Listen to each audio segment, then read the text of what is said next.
Olá pessoal, boa tarde. Estamos aqui iniciando aqui nossa live. Estou esperando nossa convidada entrar aí.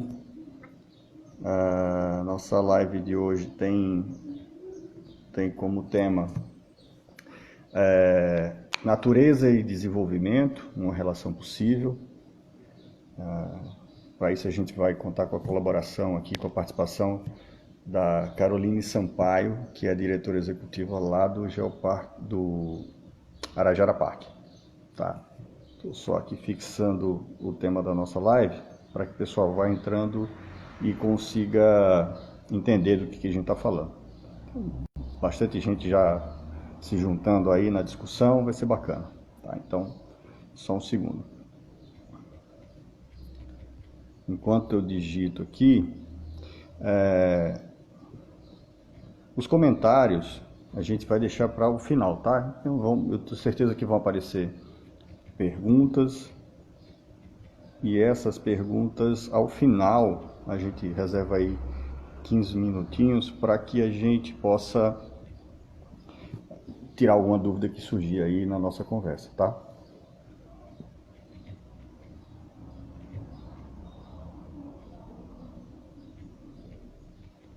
Só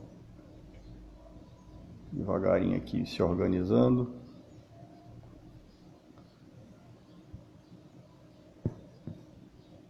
Pronto, tá aí o tema da nossa live, já está aí devidamente registrado. Vamos ver aqui se eu... Cadê? Carol já entrou? Alguém viu ela aí?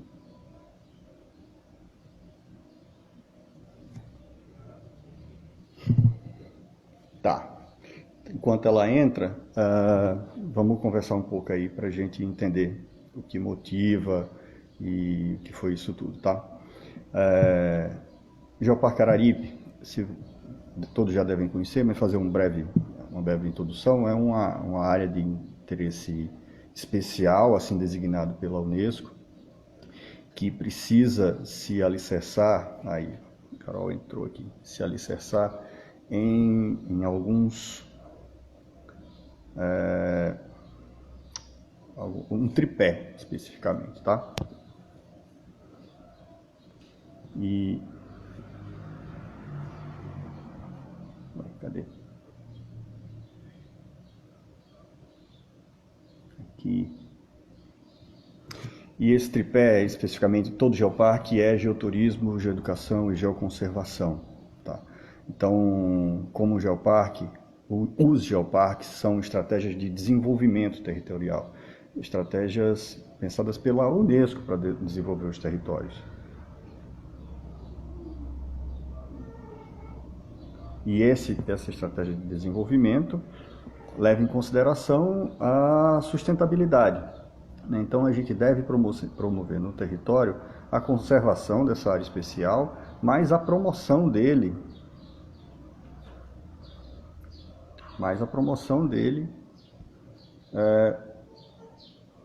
Tem algum problema aqui.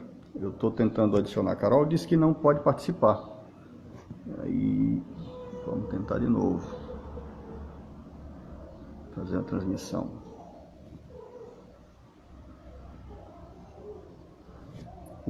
Não está deixando adicionar aí o Arajara Park oficial, Carol. Talvez você tenha que entrar com seu pessoal. Não sei se tem algum impedimento aí.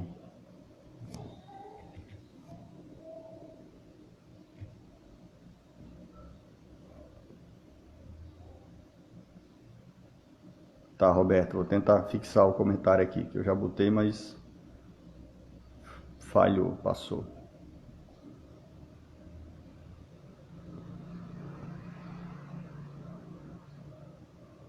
Tá, Carol, enquanto você vai lá tentando no seu celular, eu vou fixando novamente aqui o tema que não ficou.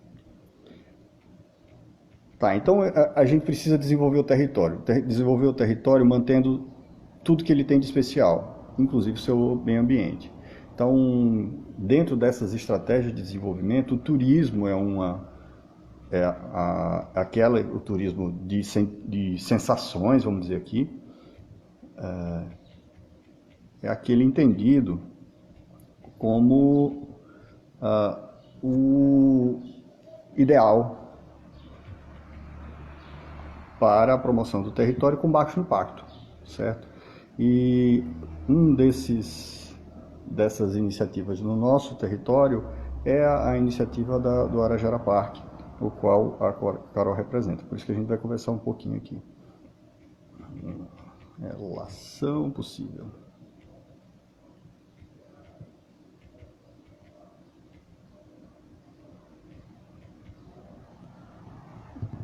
Vou ver se agora eu consigo fixar. Fixado.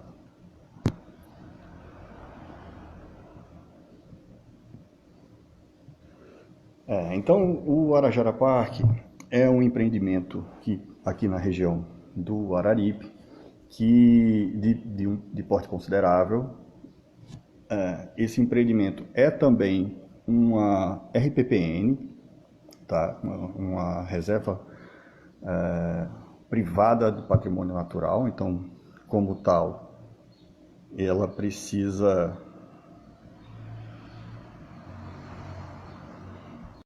Agora parece que vai dar certo. Como tal, ela precisa conservar esse local, que é especial. E aí, olá, Carol, bem-vinda. Tá, obrigada. Até que enfim. Pois é, tecnologias. A gente está acostumando. Exato. Então, o Arajara Park é um RPPN, também é um empreendimento que tem toda uma pegada ambiental, tá? Então, a Carol representa esse empreendimento, é a diretora administrativa do Arajara Park, e a gente pensou essa live para discutir um pouco sobre o que é, como nasceu, as motivações, e essa relação, especialmente, de natureza e desenvolvimento, né?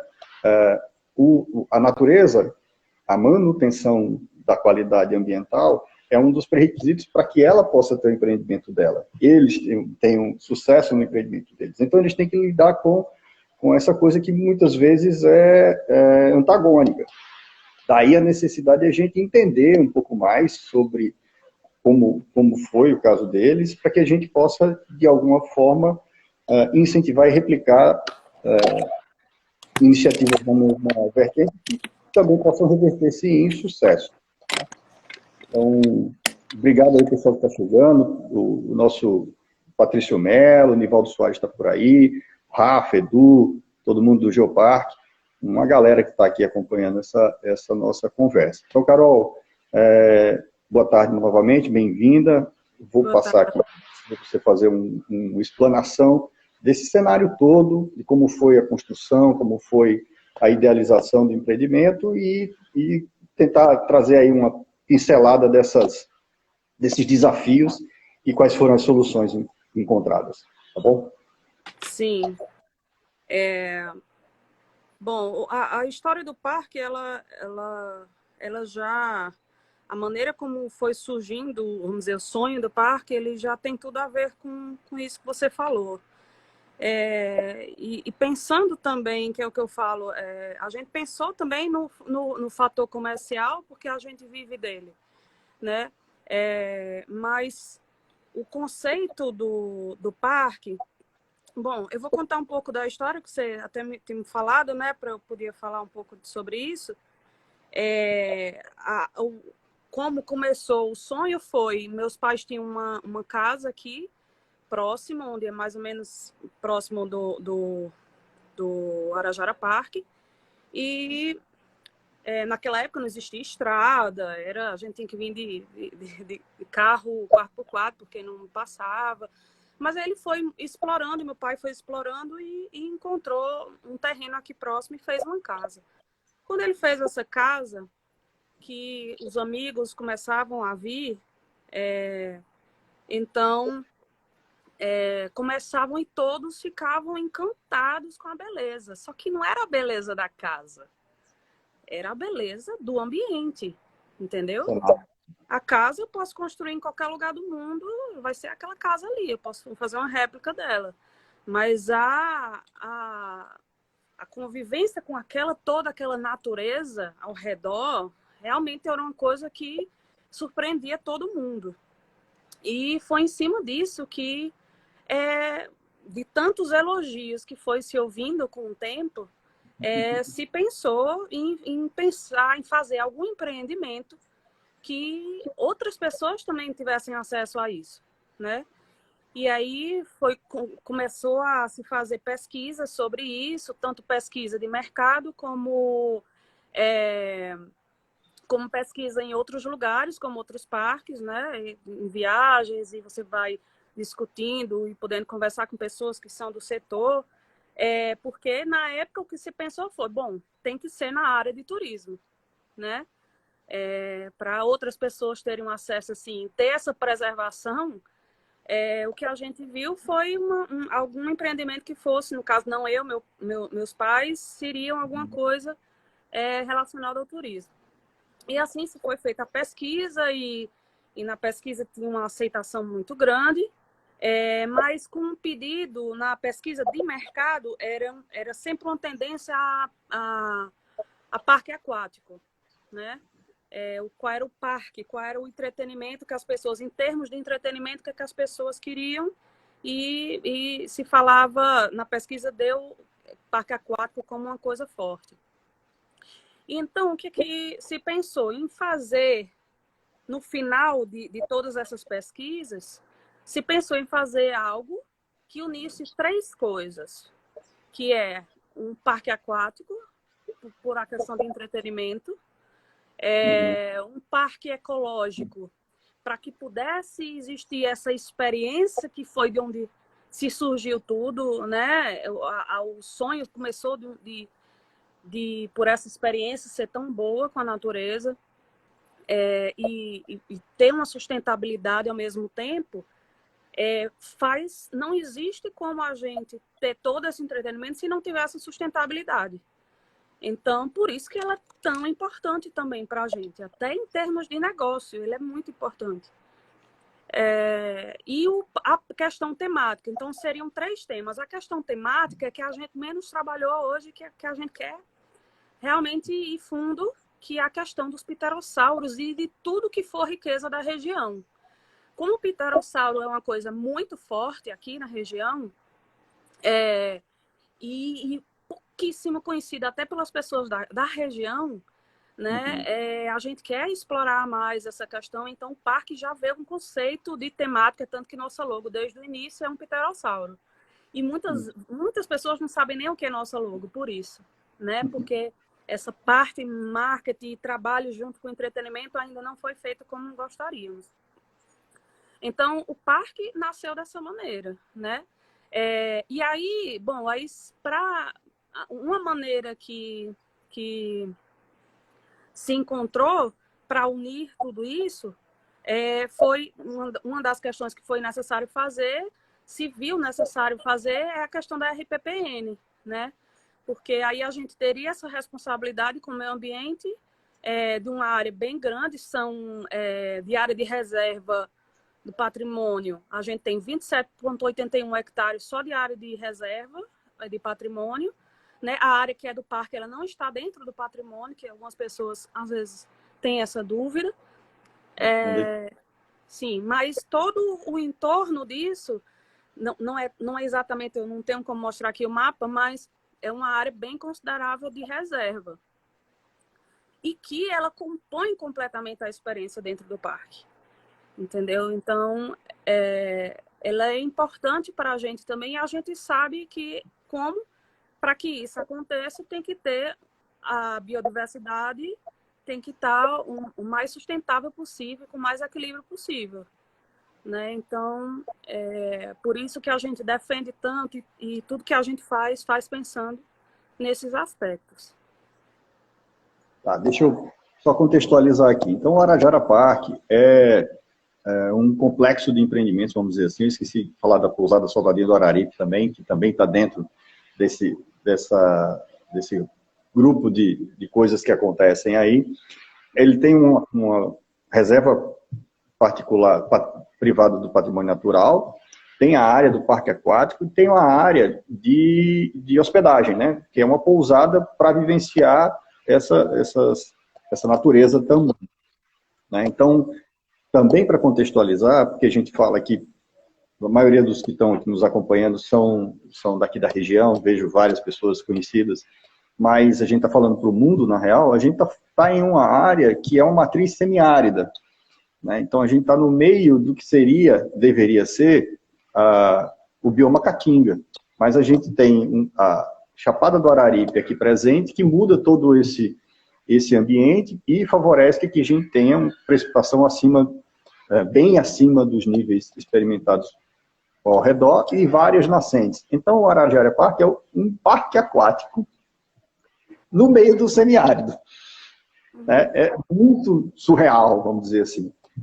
E aí, por isso que é tão diferente. O pessoal não espera encontrar algo dessa natureza, uma floresta bem preservada, densa, abundância de água, no meio do Nordeste, né? No centro da região semiárida. Aí eu queria que você falasse também sobre o soldadinho do Araripe, que é também uma coisa muito marcante na nossa região, que vocês também têm todo um grupo de ações relacionadas a isso aí. Sim.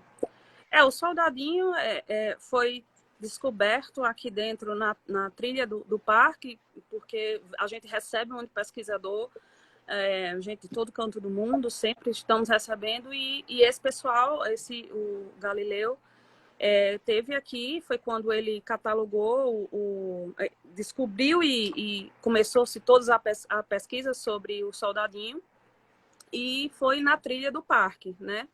E aí, depois disso, é que foram vendo quais os outros ambientes que existiam o soldadinho, pelo menos era o que ele tinha passado, né? Pra gente. E a gente tem a gente sempre acompanha os ninhos deles nos locais, como é que está mais ou menos a reprodução. A gente tem um certo cuidado também com o macaco sagui, né? Porque ele come os ovos dele.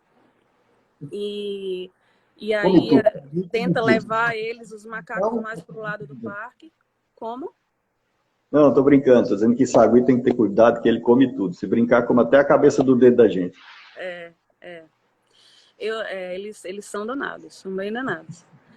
E aí a gente tem que, até aquilo que eu falei, né? Tem que ter um pouquinho do equilíbrio da alimentação dele, para ele não sentir necessidade de comer os ovos do passarinho, nem nada do soldadinho, no caso, já que está dentro da cadeia alimentar dele.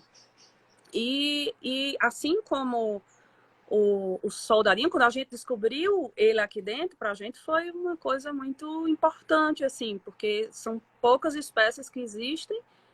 E hoje, pelo menos é o que os birdwatching falam para a gente, eles acham aqui o melhor lugar para se visualizar ele. E eu acredito que seja porque o meio ambiente dele é propício para isso aqui. E por quê? Quando não se tem... quando tem um trabalho por trás, ou seja, como a gente não deixa ninguém, a trilha é guiada, como as pessoas não simplesmente podem chegar lá e fazer o que quiserem, então a gente controla um pouco o fator educação através disso e diminuir a depredação, né, dos animais. Tem gente que pega o animal e simplesmente leva ou faz o que quer, enfim, cada um com sua consciência. Mas é importante também, e talvez esse seja o fato, que o animal não se senta ameaçado. Como aqui nunca ninguém ameaçou, pelo menos seres humanos não, isso é importante também, né? Então, o soldadinho foi descoberto depois da criação do parque, né, Carol? E com a descoberta do soldadinho, o parque se adequou ao soldadinho. Sim. Isso é que é o bacana. Por isso que eu digo que a pegada ambiental do Arajara Park é diferente. Porque seria muito fácil negar a existência do soldadinho para, de certa forma, não atrapalhar o empreendimento e você fazer as coisas simplesmente do jeito que você quer.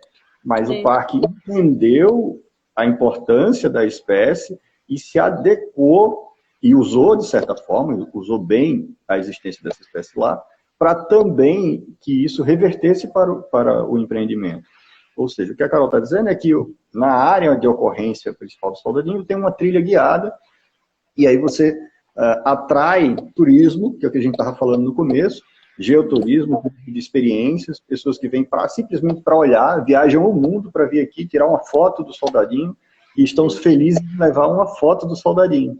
E não botar uma gaiola, nem matá-lo, sei lá, inventar qualquer outra coisa dessas que a gente não gostaria. Para além disso, o soldadinho virou uma marca, não só do Cariri, mas também o Arajara Park, né? Então, o soldadinho é o que a gente chama de espécie bandeira. O nome da nossa pousada, inclusive, né? Isso que eu ia falar agora. O soldadinho se difundiu no Cariri como essa marca, como essa bandeira, como essa coisa única, como quase um defensor da natureza, isso muito do trabalho de outro grande colaborador da região, que é o Weber Girão. E aí também vocês entenderam a força e o potencial disso e fizeram isso o nome da hospedaria, né? Pousada Soldadinho do Araripe, juntando todos esses elementos ambientais aí e super atrativos, né? Então, aí fala um pouquinho da pousada, como quais as preocupações que vocês têm, porque todo empreendimento gera um impacto, né? Sim. Então, o que vocês fazem para mitigar os impactos que não tem como o empreendimento tem de causar no ambiente. Então, de que forma vocês contornam isso para que você consiga ter a natureza presente e bem representada, mas também no empreendimento? Sim. Bom, começando por uma parte, a área de RPPN a gente não toca, né? Começa daí. Mas todas as outras áreas, por exemplo, a pousada, para quem não conhece, eu estou na pousada, inclusive, agora, ela foi construída também pensando em deixar a natureza aqui. Eu estou num quarto, por exemplo, da pousada, e você fica na varanda e as árvores ficam, vou até botar aqui, mais ou menos, você fica na altura, mais ou menos, da copa das árvores. Então, como a gente, mais uma vez falando, como a gente precisa dessa experiência, essa experiência também faz parte do nosso negócio com a natureza. Quando se vai fazer construção, primeiro que a gente tem que ter as licenças, né? E durante essas licenças, quando você vai tirar, ele já se é sinalizado o que pode e o que não pode, o que é devido, o que é não devido. E aí você já segue protocolos e leis em questão de construção. Fora isso, que aí vai além do que é lei, é por nossa conta própria que a gente faz, a gente tem o cuidado com as águas, né? Então, a gente tem muito cuidado com o tratamento da água. A gente está, inclusive, fazendo outro projeto agora para melhorar mais ainda os tratamentos de água, principalmente porque, independente da gente ter outorga de água, é o que eu falo até para a comunidade, cada dia mais a água está escassa, ela está diminuindo, não tem jeito, são coisas que a gente não tem como controlar. Então, a gente está sempre com cuidado em relação à água e à vegetação, tentar manter, quando vai construir, tentar manter, mesmo sendo em área em que a gente possa construir, que não esteja dentro da RPPN, árvores de grande porte, tentar mantê-las ao máximo, ao máximo. Então, por exemplo, na hora de construção é muito difícil a gente não conseguir manter, tanto que tem coisas que você, por exemplo, o restaurante tem uma árvore que passa por dentro dele. A gente manteve lá, né? Então, a gente sempre tem cuidado. Um projeto novo do PDV2 agora, que é a área do dinossauro, tem 2 árvores de grande porte. A gente deixou as 2 árvores de grande porte passando pelo meio das barracas.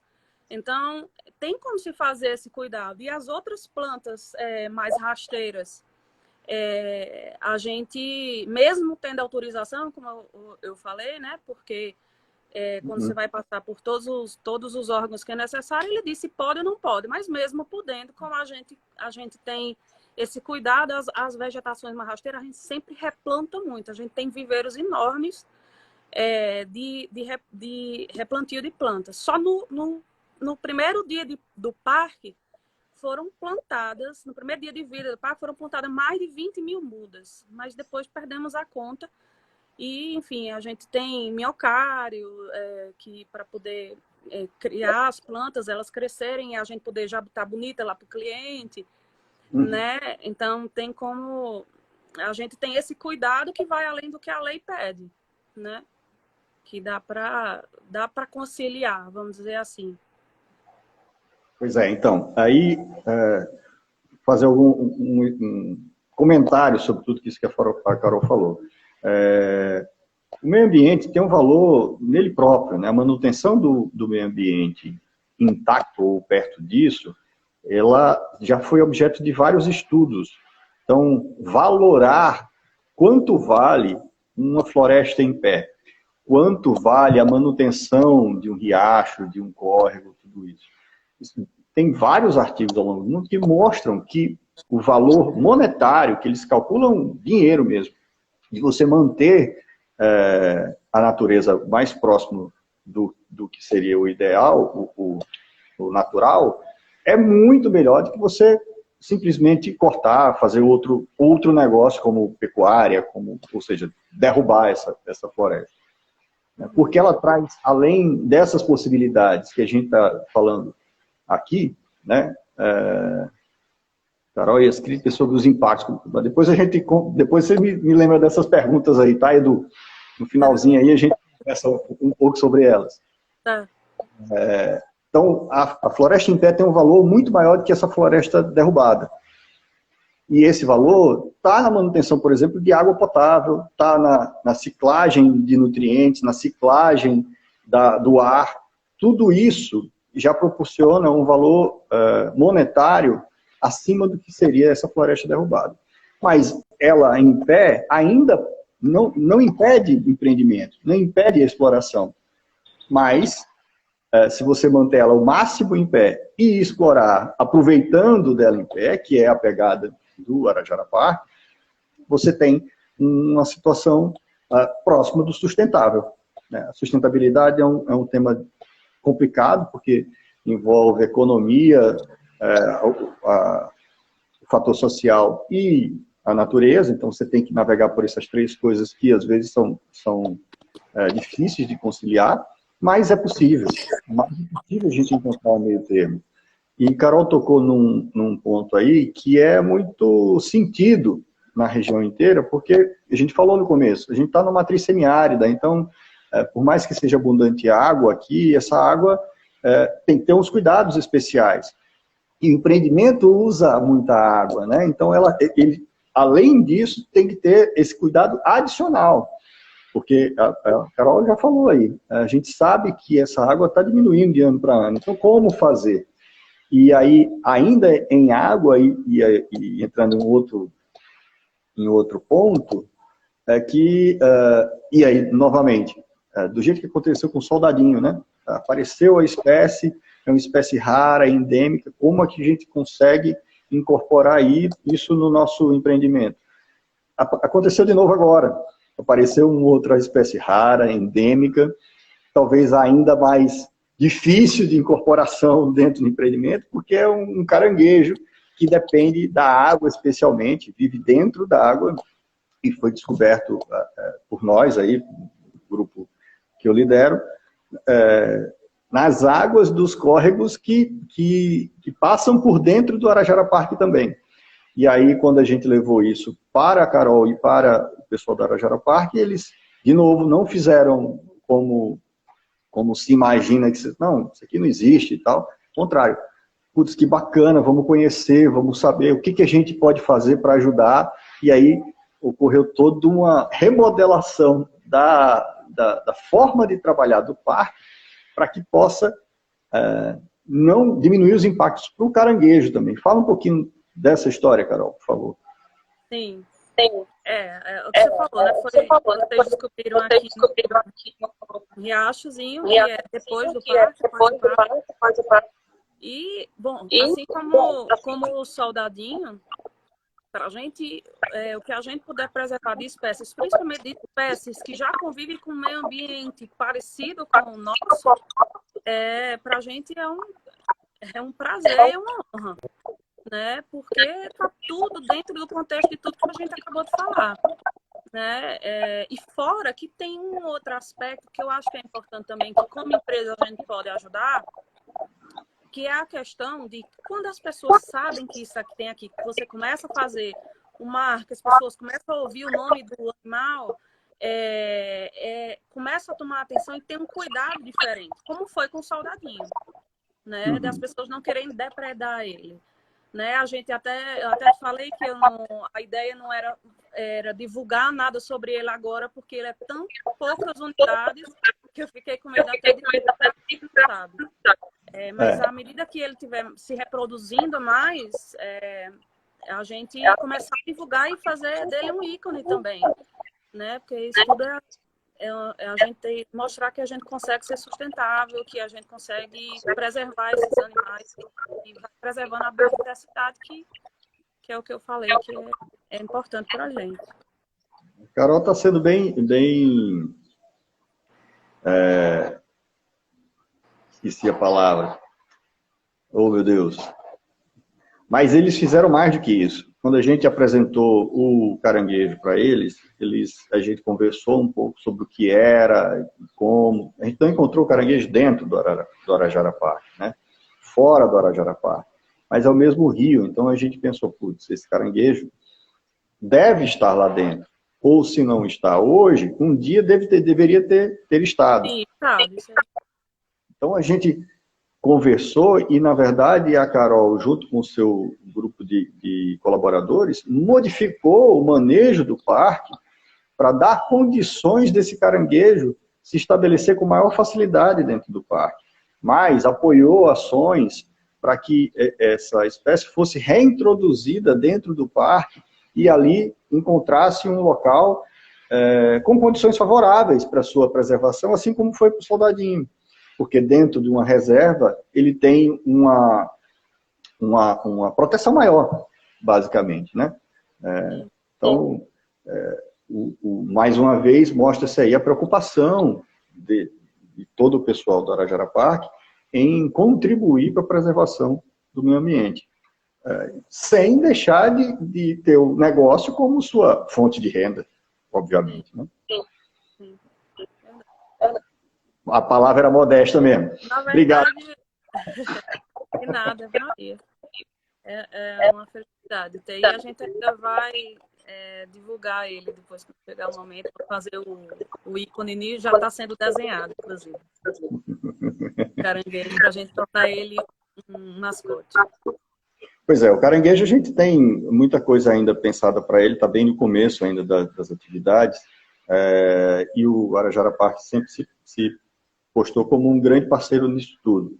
Carol, agora fala do que você pensa para hoje, o que você pensa para depois dessa pandemia, o que o Arajara Park tem feito, dá aí umas cenas dos próximos capítulos para a gente.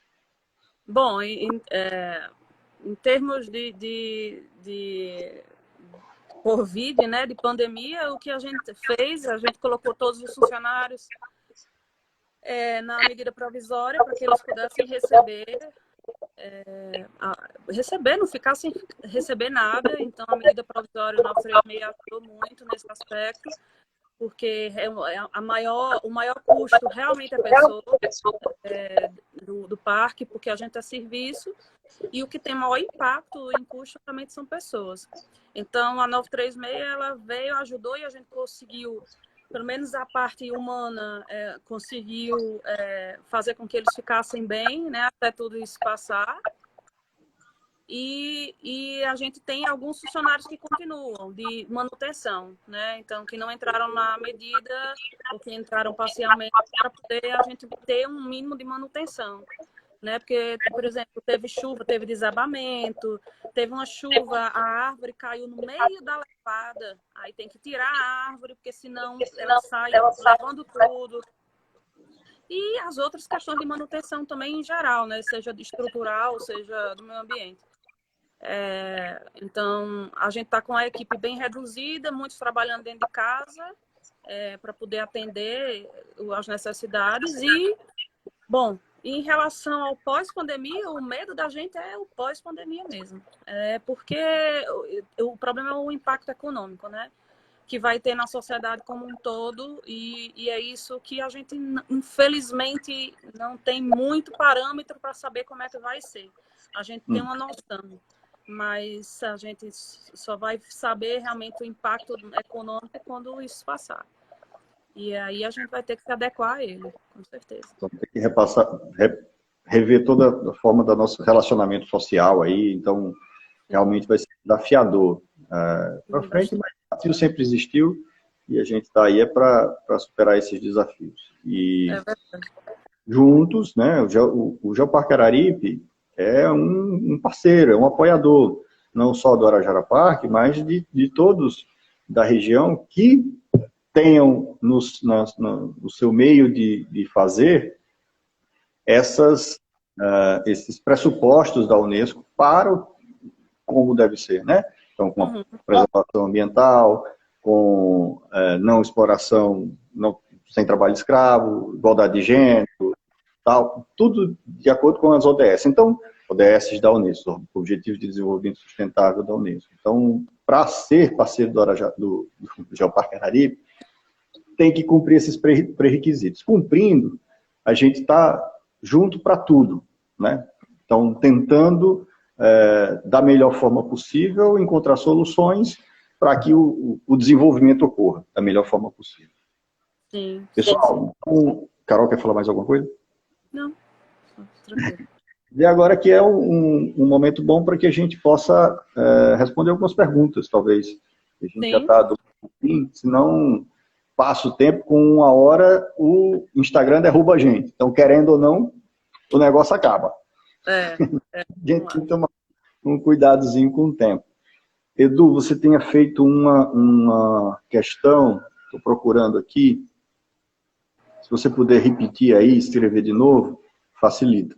Porque a coisa anda aqui e eu não consegui marcar.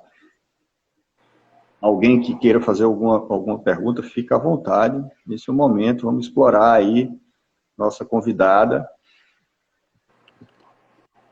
Eu não estou encontrando a pergunta dele também. Porque já faz um tempo. A história do eco aqui, eu acho que diminuiu um pouquinho o eco, diminuiu o volume aqui, que estava alto. Carol, e as críticas sobre os impactos, como vocês lidam com isso? Pergunta do Eduardo Guimarães, nosso colaborador do Geoparque. Olha, quando é relevante, a gente tenta mostrar a parte, se for uma questão que a gente justifique com lei, a gente justifica com lei. E se não for com questão de documentação ou licença que a gente tem, a gente explica o que é feito. Né? Mas, assim, esse tipo de questionamento, ele existiu muito mais no início de vida do parque. Uhum. Eu acho que por ser um empreendimento novo e normalmente as pessoas realmente não respeitam de uma maneira geral, então já se começou com um preconceito em relação a isso e aí a gente sofreu muito mais bombardeio em relação a questionamentos de impacto. Mas hoje, olha, eu nem lembro a última vez que a gente teve nenhum questionamento de nenhum aspecto, nem de cliente. Sabe? Nunca, assim, faz tempo que a gente não vê nenhum questionamento em relação ao impacto, porque você, assim, vai mostrando com o tempo, as pessoas vão vendo como a coisa realmente é feita, e eu acredito que isso vai dando confiança, né, do que está sendo feito. Eu acredito que seja por isso. Mas aí vocês também têm um trabalho de educação. Sim. E um projeto de educação ambiental ainda mais ambicioso. Fala um pouquinho sobre isso aí também, pessoal. Sim, é o que eu junto com vocês, não é? Você está falando? Sim. O projeto de educação a gente vai fazer junto com o Geoparque. vamos pegar funcionários, os nossos funcionários, setores específicos, explicar para eles também, ensinar a eles essas questões de sustentabilidade, né? E poder deixar eles mais atualizados, poderem tirar dúvidas, assim como as pessoas do ambiente, da Arajara. Né? Então, isso, na verdade, a gente já faz isso de maneira pontual, ou seja, para pessoas que são coordenadores, porque senão a gente teria dificuldade até hoje de seguir essa preservação. Mas tendo o lado educativo e se espalhando isso para a comunidade, ajuda, porque ela vai além do parque, ela passa as fronteiras do parque. Entendeu? Então, ela é muito importante. Muito importante. Tem duas perguntas aqui do Machado. Que tipo de ações B2B e B2C vocês planejam para o pós-quarentena? Todo mundo ansioso para que acabe a quarentena. Para cliente, bom, nós temos para negócios também com empresas, mas são muito parecidos o B2B como o B2C. As estratégias são muito parecidas. E as estratégias na verdade, a estratégia que a gente vai ter para o pós-pandemia já era uma coisa que a gente já estava executando, só que o projeto não terminou, que é a questão do virtual. Né? Então, a gente vai poder... a gente já está vendo questões virtuais que vão dar condições ao cliente para poder ter relacionamento com o cliente via online, ele poder resolver questões dele, poder fazer compra online, ele poder mandar reclamação, perguntas, tudo por um canal só.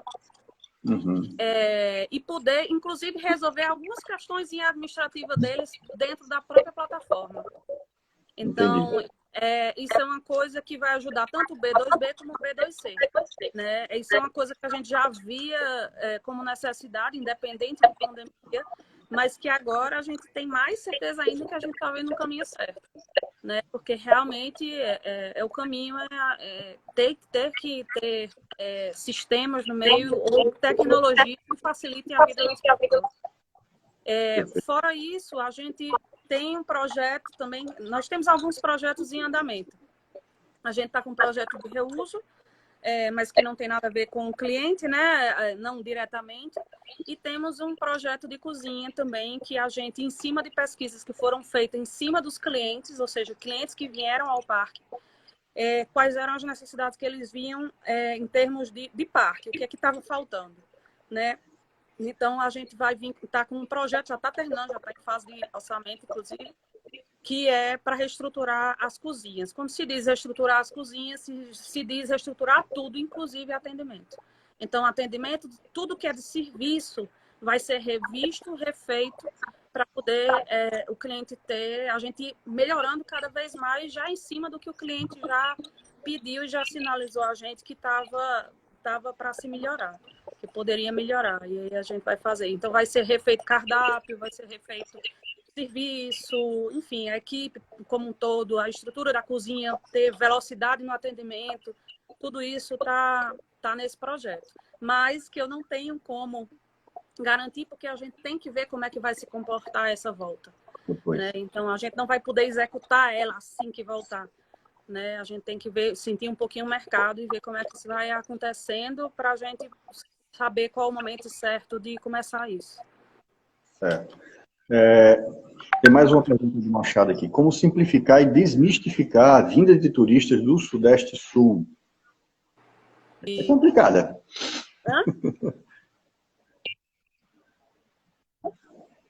Você escutou aí a pergunta? O Machado acabou de fazer como desmistificar. Como desmistificar? Perdi. Como simplificar e desmistificar a vinda de turistas do Sudeste Sul. Como simplificar? A gente precisa... bom, em termos de turismo, para simplificar, a gente precisa de apoio do governo, seria o mundo ideal. A gente tem como trabalhar. A gente tem como trabalhar sem depender do governo, mas não tem jeito. É um capital de marketing que tem que ser feito lá fora, que quanto mais incentivo de governo ou seja de outra instituição que não seja exatamente a privada, que tem esse marketing, que tem esse trabalho, né? Eu estava vendo o quanto que o México gastou com propaganda de turismo, o Brasil não gastou em poucos meses, é um absurdo. Então, a gente tem um potencial muito grande, que é pouquíssimo explorado e precisamos realmente da ajuda do governo. Mas, o que eu digo, a gente também vai fazer nosso dever de casa, que é se unir e as empresas se unirem e fazer um trabalho em conjunto, né? Agora, tem as suas resistências quando você vai fazer aqui um pouco na região isso de as pessoas acharem que quando você quer se unir que você quer concorrer com ela. Na verdade, não é bem assim, né? O objetivo em comum está lá no final. Então, a gente já está se movimentando em relação a isso também, né? Inclusive, tem que participar, por exemplo, eu indico participar das feiras do Sebrae que estavam à venda do turismo, que você entra em contato com todas as agências de turismo, nós já fizemos isso, só que como a gente ainda está com poucos chalés, não vale a pena ainda, porque o chalé já fica muito cheio. Sim, então, eu não tenho como fazer esse trabalho para a gente de fora, né? Mas eu já estou vendo isso com um hotel para a gente fazer o trabalho em conjunto com outros hotéis. Edu Guimarães está falando aí de uma das ações que tem a ver com turismo, que é em conjunto com o Geoparque, que é o circuito de corridas, né? Que foi um que a gente teve aí ano passado. Também fala um pouco sobre isso, sobre essa experiência, e o que você viu de resultado sobre ela. Sim, bom, é um projeto que nasceu no Geoparque, né? E que é focado no pessoal que quer fazer corrida ou bicicleta, né? Ou correr de bicicleta. E acaba que é turismo também, porque tanto movimenta as pessoas ao redor, mas vem gente de todo canto do Brasil para isso. E isso é uma coisa que é escadinha, né? Eu acredito muito no Cariri Extremo, eu falei para os meninos isso, porque não se começa assim, né? Não se começa lá no último degrau. Então, vai construindo um degrau, mas que eu vejo com um potencial maravilhoso o Cariri, porque é um estilo de corrida que não tem em todo lugar, que é em cima, inclusive, da nossa missão, que eu acabei não falando, que a missão do parque é ser um lugar de experiência feliz e única. Então, o Cariri Extremo é isso também, entendeu? Porque ele é Emoções, sensações, né? Sim, porque é no meio da natureza, as pessoas Paisagem. vai tendo contato com os desafios da própria natureza. Isso. E fora que tem as questões climáticas, por exemplo, quando estava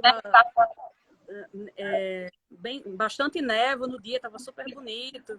Enfim, tem as questões da natureza mesmo, que acaba se tornando um empreendimento único também. E que foi,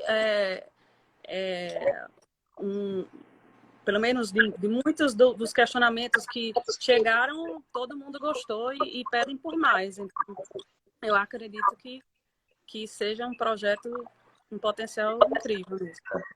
A gente também acredita dentro do Geoparque que o circuito de corridas é um ótimo caminho para incentivar o turismo na região. E aí o professor Eduardo tem... A chapada que o diga, né? Porque é bonito. Bom, agradecer o carinho da auxiliadora. Querida, obrigado pelo carinho. A Célia estava perguntando sobre projetos de inclusão. Eu acho que vocês mencionou para mim uma vez que boa parte do que você... Célia lá de Missão Velha, beijão Célia também, obrigado pela parceria aqui. Que boa parte do que você compra para sua cozinha, você compra aí do entorno, das comunidades do entorno, não é isso? Boa parte sim, tem um pessoal que aqui tem muita agricultura, né? E aí tem a fornecedora, que ela tem muita coisa, e a gente compra de verdura, algumas frutas, enfim. E a gente compra bastante dela. Fora, por exemplo, tem a garota, uma pessoa que faz as polpas de fruta, ela faz da fruta mesmo, que também é da Arajara. Tem a menina que faz os biscoitinhos e a peta, que é também aqui da Arajara, a gente compra e dá ao cliente na pousada. E que acaba que é muito mais original e único, como a gente falou, se a gente trouxer essas coisas regionais, entendeu? Tem um lado social também, a polpa as pessoas não têm como saber, mas, por exemplo, a peta, experimentar essas coisas que são locais também é muito rico para o turista.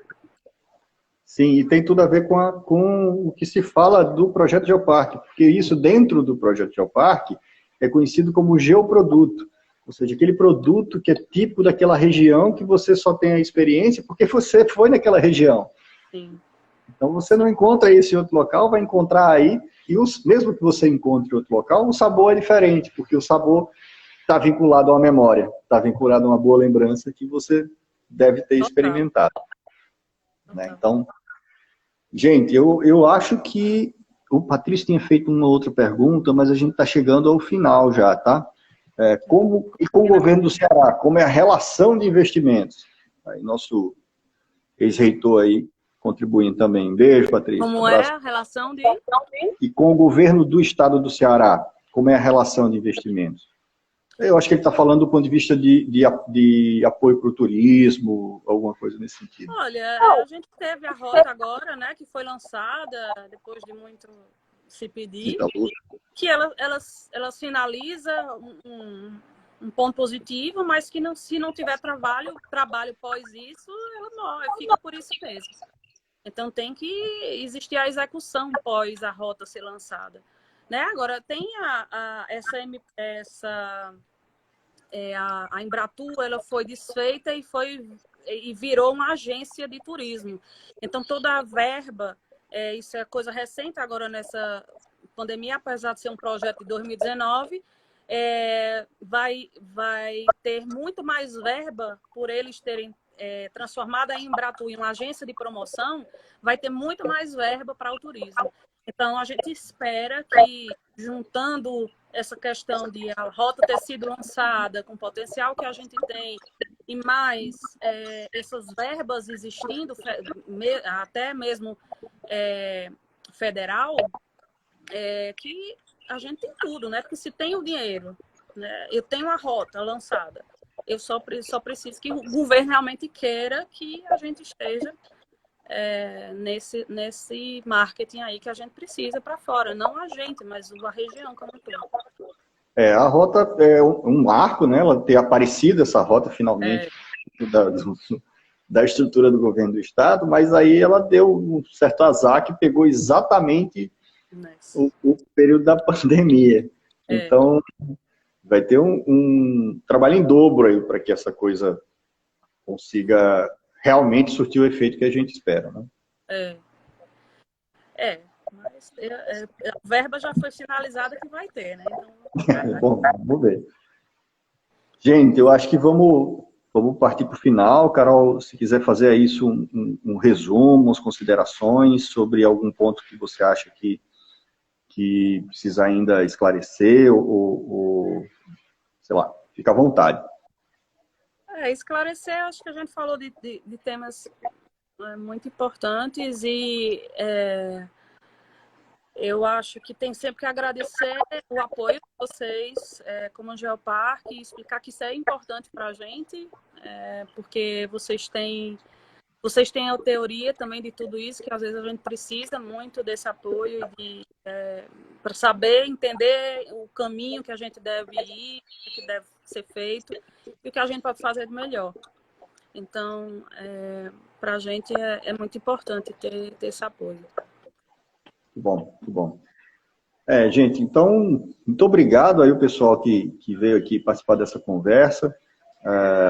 Patrícia, Eduardo, Nivaldo, Rafael, Pedrina, Sara, Célia, auxiliadora, o Luiz Machado, que mandou algumas questões aí interessantes, todo mundo que esteve junto aí, e fiquem de olho que outras conversas virão, sempre falando sobre temas relacionados à nossa região, e agradecer aí a Carol por separar um pouquinho do seu tempo, conversar com a gente, tentar explicar um pouco de como é que eles conseguiram esse sucesso do empreendimento inusitado para a região e tão diferente, tão bacana, com uma pegada ambiental tão importante, mostrando que dá para desenvolver, conciliar o desenvolvimento com a natureza. Isso é possível, desde que você tenha uma sensibilidade para que isso ocorra. Sim, sem dúvida. E a região tem muito potencial. Tem muito potencial. E devagarinho a gente vai cumprir esse potencial inteiro aí. É. Então, beijão, Carol. Beijo para todo mundo aí Beijo, do Aracaju. obrigada. E se quiserem mandar pergunta, podem mandar no meu pessoal também, que é um prazer. Pois é. Então, o pessoal que quiser alguma outra informação, pergunta, manda lá no link do Arajara Parque Oficial. A Carol acabou de se comprometer aí a responder e a gente fica também à disposição, tá? Tá bem. Abração. Até Valeu, mais. até logo. Beijo, tchau.